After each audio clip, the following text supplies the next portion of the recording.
¿Qué significado tiene el cáliz alado del escudo de Ser Arlan del Árbol de la Moneda? ¿Y esa estrella fugaz? ¿En qué punto entre la Casa del Dragón y Juego de Tronos se sitúa el Caballero de los Siete Reinos? ¿Qué relevancia tienen Dunk y Egg para la historia sin entrar en spoilers? ¿Quién es el rey ahora? ¿Y dónde están y quiénes eran los Stark y los Lannister de la época? En este vídeo responderemos a todas estas preguntas, extraeremos muchos detalles y haremos una revisión completa del primer episodio de la primera temporada del Caballero de los Siete Reinos.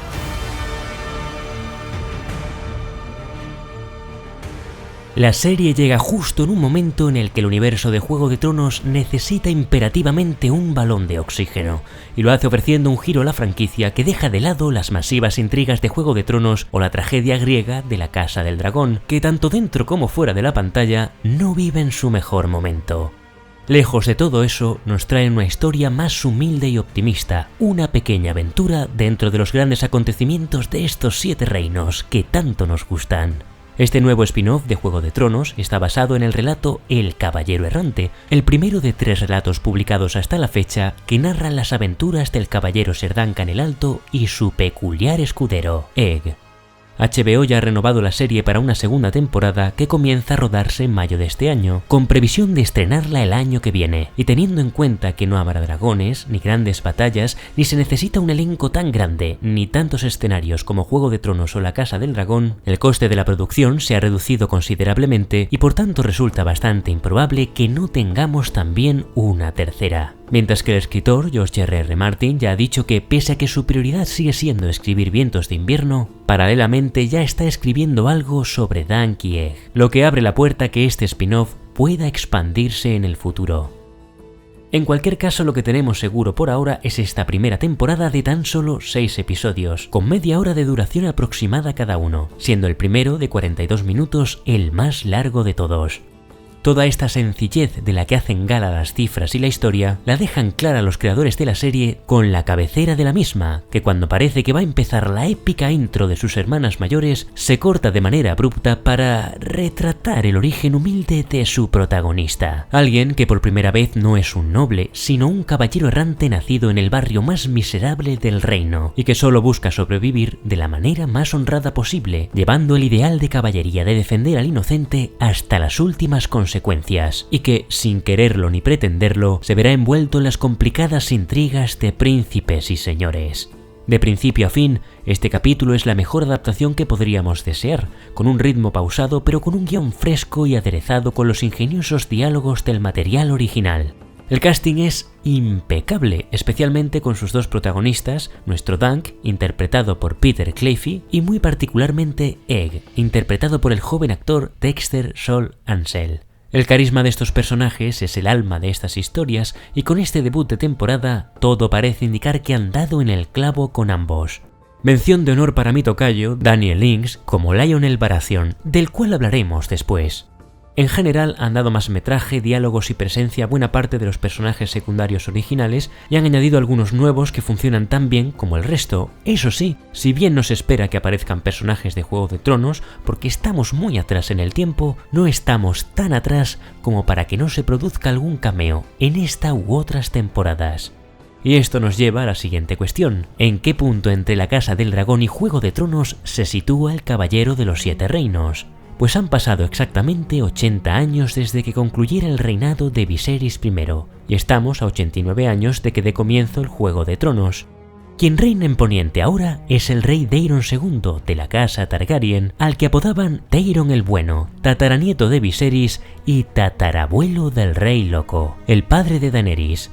Y además, hace 56 años que murió el último dragón, por lo que los Targaryen ya no tienen dragones con los que imponer su gobierno. Y muchos se preguntarán, ¿y dónde están las otras 2 casas favoritas de la audiencia? Los Stark y los Lannister.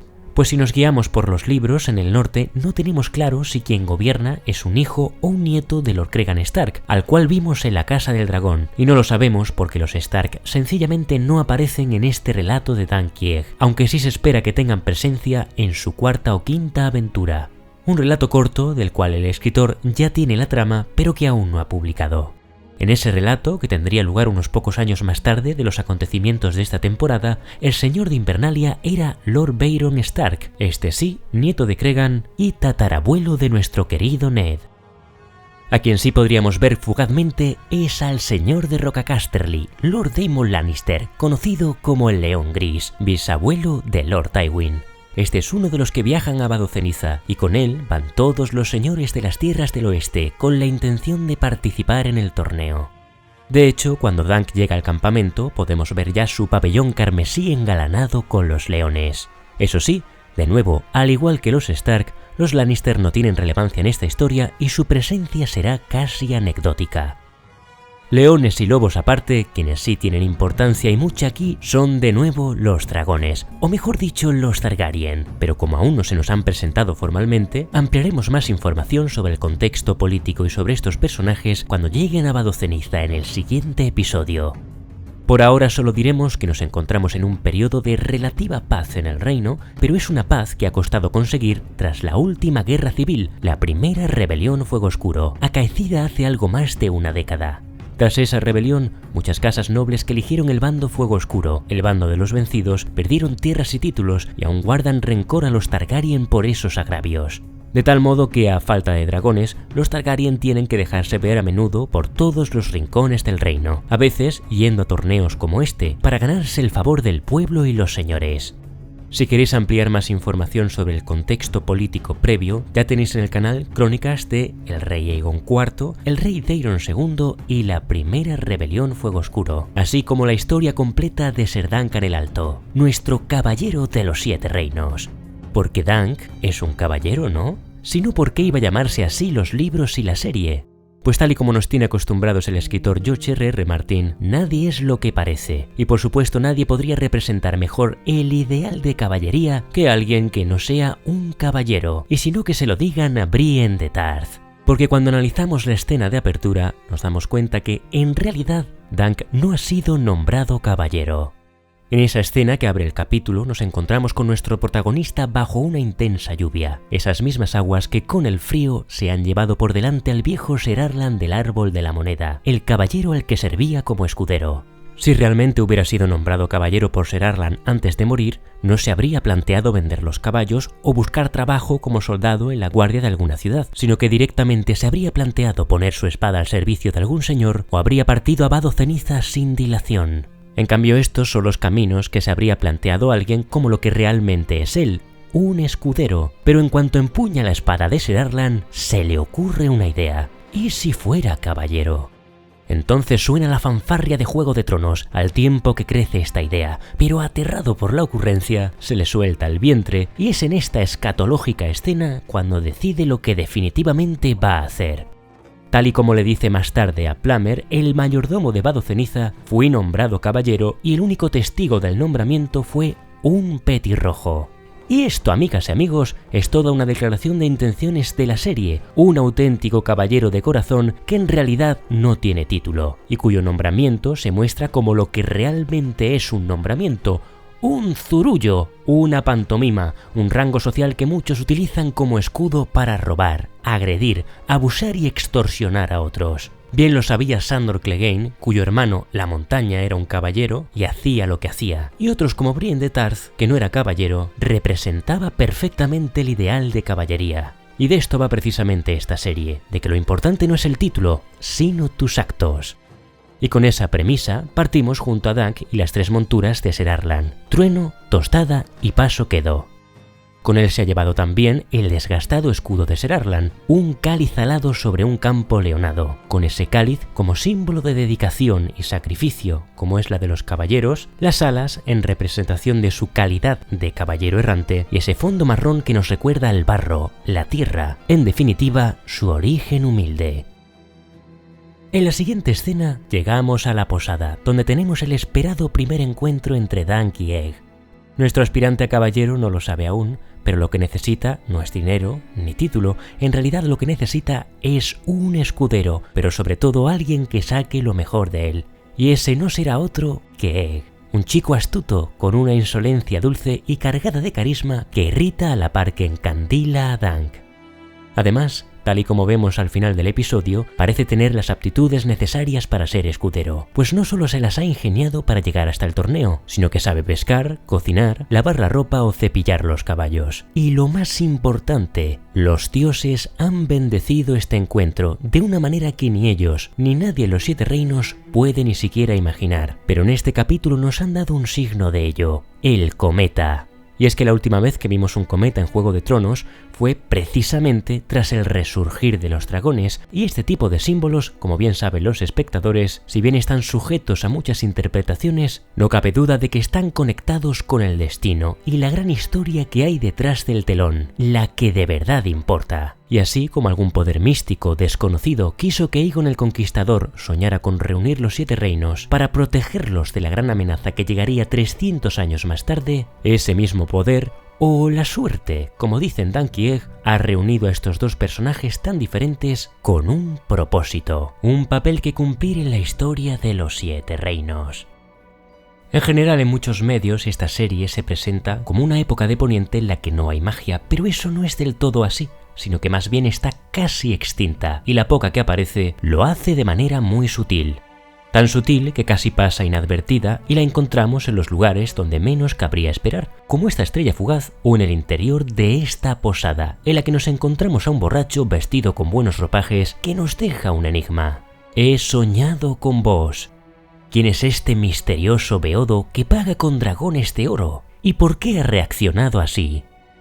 Como bien sabemos, en Juego de Tronos, los sueños a veces vienen acompañados de profecías y estas son un arma de doble filo. Pero la revelación de la identidad de este misterioso personaje la dejaremos para el final del análisis, en un espacio seguro para quienes prefieren evitar los spoilers. Y hablando de monedas, en este episodio, además de dragones de oro, también vemos estrellas de cobre, como esa moneda que Dag le tira a Egg al salir de la posada, una moneda con la estrella de 7 puntas, de la fe de los 7. Para quienes gustan de hurgar en estos detalles, esto nos da la oportunidad de conocer los tipos de monedas de los 7 reinos.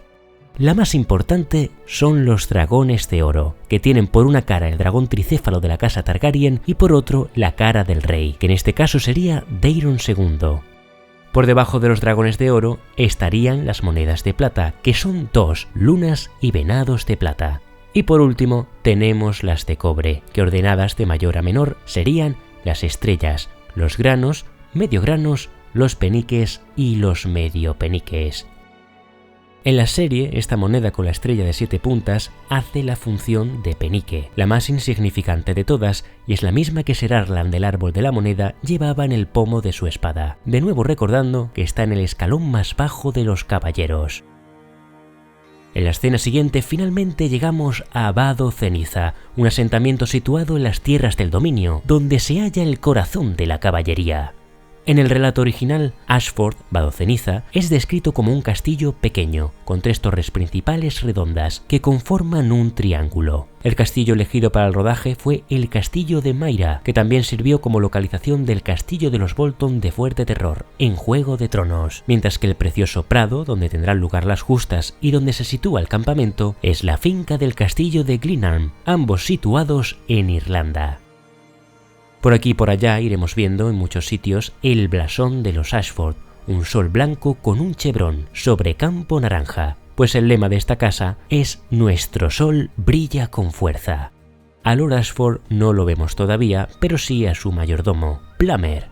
Los mayordomos en las casas de los 7 reinos son los encargados de controlar las finanzas del castillo, organizar todo lo que tiene que ver con el servicio y realizar los preparativos cuando hay un evento o una visita real. Así como en Juego de Tronos, el padre de Jeyne Poole, la amiga de Sansa, era el mayordomo de la casa Stark, y fue él quien, siguiendo la consigna de sus señores, el encargado de realizar todos los preparativos para recibir al rey Robert y a su séquito. En este caso, Plummer hace pues las veces de encargado de justas y nos dice lo siguiente: «El torneo de mi señor es para caballeros». Y cuando dice esto es porque su señor, como así es su derecho por ser el anfitrión, es quien ha establecido las normas de este torneo. Y es que aunque esto no parece tan evidente en la serie, existen muchos tipos de torneos en los 7 reinos, como sucedía en realidad con los torneos medievales. Cada uno tenía sus propias reglas. Podía ser un torneo abierto a todo el mundo, incluyendo mercenarios, soldados sin títulos o incluso escuderos, o podría ser como este, solo para caballeros.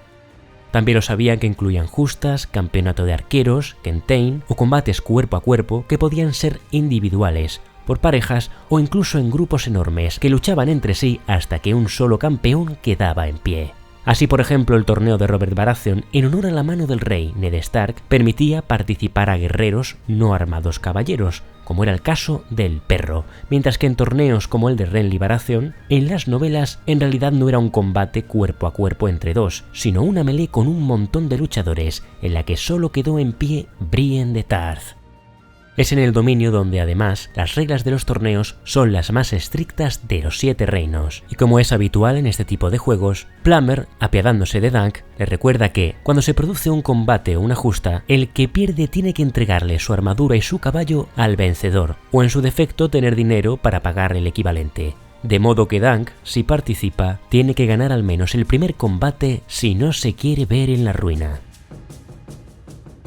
Volviendo al campamento, entre los pendones que ondean delante de los pabellones, vemos a las abejas de Ser Humphrey Beesbury, al cual conoceremos en los siguientes episodios. Y por recordar a un Beesbury conocido, en House of the Dragon tuvimos al anciano Lord Lyman Beesbury, consejero de la moneda del rey Viserys. También nos encontramos con el blasón de la casa Tyrell, pues Lord Leo Tyrell, señor de Alto Jardín y uno de los más afamados caballeros de la historia del dominio, también se ha presentado al torneo. Y detrás del pabellón de Lord Daemon Lannister tenemos el relámpago de Ser Manfred Dondarrion, antepasado de Lord Beric Dondarrion, el señor del relámpago. Es en este Manfred en quien residen las esperanzas de Dunk de que alguien avale su relato, pues dice que 3 años atrás Ser Arlan y él sirvieron para su padre, Lord Dondarrion, y formaron parte del contingente de 800 caballeros y 4000 soldados que fueron a combatir al Rey Buitre en las Montañas Rojas. El Rey Buitre en realidad no es un único personaje, sino muchos que a lo largo de la historia utilizan ese título. No son sino forajidos que se rebelan contra la corona y se posicionan en las montañas que separan Dorne de las tierras de la tormenta y del dominio, no muy lejos de donde nos encontramos ahora. Y precisamente uno de los castillos que están también cerca de la zona es Refugio Negro, el asentamiento de los Dondarrion, que están entre las casas de las marcas de Dorne, encargadas de poner orden cuando se alzan los rebeldes dornienses. En torno a Ser Manfred tenemos a estos dos personajes nuevos, las meretrices del campamento, quienes además de vender su cuerpo, también sacan algunas monedas remendando pantalones a soldados y caballeros, uno de los detalles que nos han dejado los expertos en ambientación medieval. Ante la presencia de estas chicas, que son de un origen tan humilde como el propio Dunk, nuestro protagonista se muestra casi tan tímido y dubitativo como cuando está con los miembros de la nobleza, pero esto no es un signo de debilidad, sino de inexperiencia en el trato con las mujeres y sobre todo el reflejo de una pureza poco habitual entre los caballeros de los 7 reinos. Esto lo podemos ver con más claridad cuando rescatamos una de las anécdotas de la novela, donde se nos dice que, en cierta ocasión, el viejo Ser Arlan, en un gesto de camaradería, intentó conducir a Dunk hacia un burdel para que se hiciera al fin un hombre. El destino, sin embargo, intervino. El vino sumió a Ser Arlan en un sueño profundo y la iniciación de Dunk nunca se produjo. Para Dunk, no obstante, aquel olvido fue una bendición, pues si bien sabe que no puede aspirar a la alcoba de una noble, se niega a comprarle el afecto de ninguna mujer, y anhela la autenticidad, una doncella que lo desee de espíritu, no por el tintineo de las monedas de su bolsa. ¿Es o no este escudero un caballero de verdad? Por alguna razón, hasta ellas parecen darse cuenta de que la humildad de Dunk es genuina, y que este caballero, efectivamente, no parece como los demás. A quien Dunk sí que le pone ojillos tiernos es a la marionetista dorniense, Tansel, cuyo puesto de marionetas con ese dragón enorme es otro de los aciertos de Ira Parker y su equipo. La representación que estamos viendo, si bien no se explica ni en la serie ni en la novela, da la sensación de que podría ser la historia de Serwyn del Escudo Espejo, un caballero que forma parte de la mitología de los 7 reinos, que se dice que utilizó su escudo como espejo para dar muerte al dragón Urrax, aunque también podría ser la historia de Ser Bayron Swan, un caballero que, durante la danza de los dragones, intentó imitar a Serwyn del Escudo Espejo para intentar acabar con uno de los dragones, aunque no diremos a cuál por si hay algún guiño en la Casa del Dragón. Pero en cualquier caso, solo cuando veamos el final de esta representación de marionetas sabremos a qué personaje están representando, porque por supuesto, Serwyn y Ser Bayron no tuvieron el mismo final. En otro lado del campamento también tenemos a los primos Fossoway, Ser Stefan Fossoway, que, ojo, no es un señor, sino un caballero hacendado, y su primo, su escudero Raimund. En las novelas de Canción de Hielo y Fuego, en la que se basa Juego de Tronos, tenemos dos casas Fossoway, la casa de la manzana roja y la de la manzana verde. Los Fossoway de la sidra son los de la manzana roja, la podrida, y tienen por lema el sabor a gloria. Una coletilla que más bien parece el spot de una frutería que un lema. Pero en cualquier caso, estos Fossoway tienen su origen en los tiempos de los primeros hombres, nada menos. No obstante, en los tiempos del Caballero de los Siete Reinos no existían los Fossoway de Nuevo Barril, los de la manzana verde. Bien, pues esta relación tan turbulenta entre los primos, que ya vemos en este primer episodio, es lo que en un futuro daría origen a la nueva rama. Y en recuerdo a eso, el actor que interpreta a Ser Raimund llegó con una manzana verde al estreno del episodio. Ya veremos cómo desarrollan esto en la serie, pero en cualquier caso, por ahora lo que tenemos es que Ser Stefan está pidiendo a gritos que lo destrocen en las justas, y no me cabe duda de que todos nosotros apostaremos por el que esté enfrente. Es en el otro primo, en el joven Raimund, en quien Dunk encuentra complicidad. Pues por supuesto, están hablando de escudero a escudero, aunque dentro del pabellón de Ser Lionel, Raimund respeta la jerarquía y lo trata como un caballero, sirviéndole la copa. Pero antes de llegar al pabellón de Lord Lionel, hay que destacar el guiño que nos deja Raimund, cuando llama a Dunk medio hombre, el apodo por el que los clanes de las Montañas de la Luna llamaban a Tyrion Lannister, un guiño que conecta al protagonista de menor estatura de todas estas historias con el más alto de todos, Ser Duncan, medio hombre, medio gigante. Y ahora ya sí nos adentramos en el pabellón de la tormenta que ríe, también traducido como Tormenta Alegre, Ser Lionel Baratheon, que en este momento es el heredero de Bastión de Tormentas y la viva imagen de Robert Baratheon en sus mejores tiempos. Dejando de lado ese puntito excéntrico que tiene la serie, tanto Lionel como Robert eran considerados de los mejores luchadores de su época, ambos amantes del canto de las espadas y con un carisma incuestionable para convertirse en el favorito del pueblo llano. Un carisma que Daniel Lynch ha sabido darle añadiéndole ese encanto sinvergüenza y el toque explosivo que caracteriza al actor. Una combinación de comedia y drama que junto con esa energía y su 1,83 m auguran que vamos a tener al Ser Lionel que nos fue prometido, y una adaptación que hasta el propio George Martin ha alabado. El primer encuentro de Dunk y Lionel en esta versión de la historia se inicia de nuevo con la misma declaración de intenciones que la intro. ¿Esto va de intrigas políticas? Si no vienes buscando mi favor o no vienes a asesinarme, ¿qué pintas aquí? Pues algo tan sencillo como buscar comida, porque no soy un jugador de ningún Juego de Tronos, solo un caballero errante muerto de hambre. Y esa autenticidad a Lionel le encanta. Pero detrás de esa capa de camaradería hay algo muy paradójico, un noble que está envidiando a un caballero errante. ¿Por qué? Porque lo supera en una cosa, en altura, aunque sea por poco. Tienes la suerte de ser alto, así que ¿qué demonios? ¡Sé alto! Y en ese momento de baile, frente a frente, vemos ese resquemor de que lo supere unos centímetros, siendo irónico que lo envidie, mientras Dunk sufre pensando que podría perderlo todo al enfrentarse a caballeros como Ser Stefan o el propio Ser Lionel, y que incluso hasta los escuderos como Raimund demuestran grandes habilidades. Toda esta situación merman sin duda las esperanzas de Dunk de ganar ni siquiera un combate. Esperanzas que reviven al final del episodio con la llegada de Egg, y es que ambos tienen mucho que aprender el uno del otro. Egg, que no todos los grandes caballeros duermen en pabellones de seda, y Dunk, que las estrellas fugaces dan buena suerte. Y como ellos son los únicos que han visto la estrella fugaz en todo el campamento, gracias a la humildad de dormir bajo un árbol, ¿será que querrán los dioses que Ser Duncan el Alto gane este torneo? ¿O que detrás de estas dos monedas que todo el mundo confunde con peniques hay en realidad dragones de oro? Sea cual sea la respuesta, disfrútenlo, gente, pues pocas veces el autor de Canción de Hielo y Fuego nos brinda con una historia que nos dé esperanzas. Este último tramo de vídeo lo vamos a reservar para aquellos que quieren saber un poquito más sin destripar la trama del todo, y vamos a dar respuestas sobre la identidad del borracho de la posada. ¿De quién se trata? Pues la moneda boca arriba nos da la respuesta. Un miembro de la casa Targaryen, el príncipe Daeron, nieto del rey que lleva su mismo nombre.